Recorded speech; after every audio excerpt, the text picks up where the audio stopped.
Are you in on the virtual Kentucky Derby?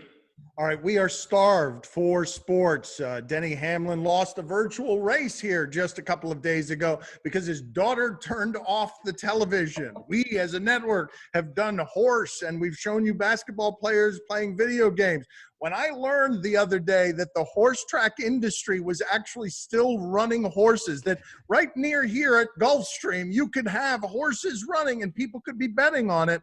And the degenerates among you, and you know who you are at night when you're missing your action, you are watching that horse racing from Australia. I see all of you there.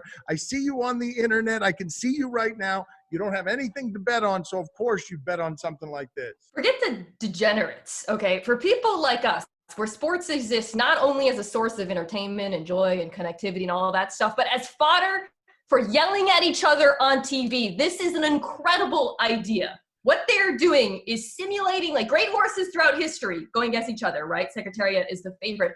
Imagine the possibility. We could get simulated LeBron at his peak versus simulated Jordan at his peak and finally settle the Jordan-LeBron debate. And then we could argue about the results of that. And I would love nothing more than for simulated Jordan to beat AI LeBron so that going forward, the old heads, when they're arguing why Jordan would beat LeBron and say, you know, basketball was tougher and it's not this nancy-pantsy three-point stuff, would also have to add a computer model agrees with me. Simulated Jordan wins.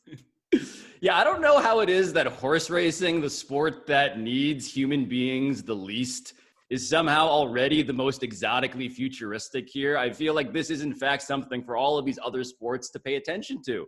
But on the horse racing thing in particular, like I feel like by the time the NBA comes back, however many months or years that takes, like virtual horse racing has such an advantage on everybody else. They're gonna have their own virtual horse racing economy. Like billionaires, like the way they have in-app purchases on Fortnite, you're gonna have billionaires buying virtual stud fees for virtual secretariat. You wanna breed a future war admiral? Well, you gotta pay $500,000 in Bitcoin so you can watch these two horses bleep each other.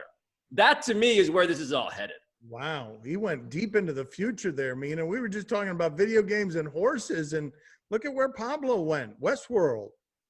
We always end up talking about Westworld. Every question on this show ends with Pablo talking about Westworld.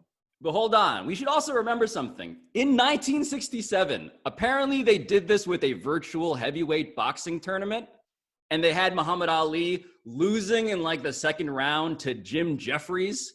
And Ali was so infuriated in the old head way that Mina described that he sued. He sued to get his reputation repaired, and he won. He got like $10,000, or he settled for $10,000. And that was something that our legal system actually adjudicated. Like, this is a job creator for everybody if we just lean all the way into it.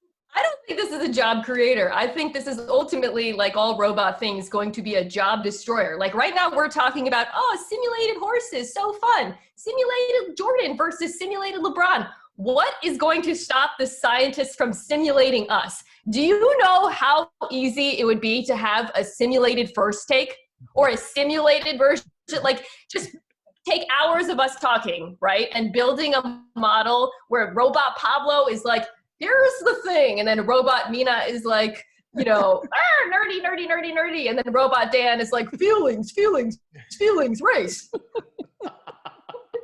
I'm sorry, she says, look at how she descends. It was such a good burn. And she's mortified by how good it was and how much she enjoyed it. And she immediately apologized. Like, it was wonderful. That's exactly what Robot Dan would look like.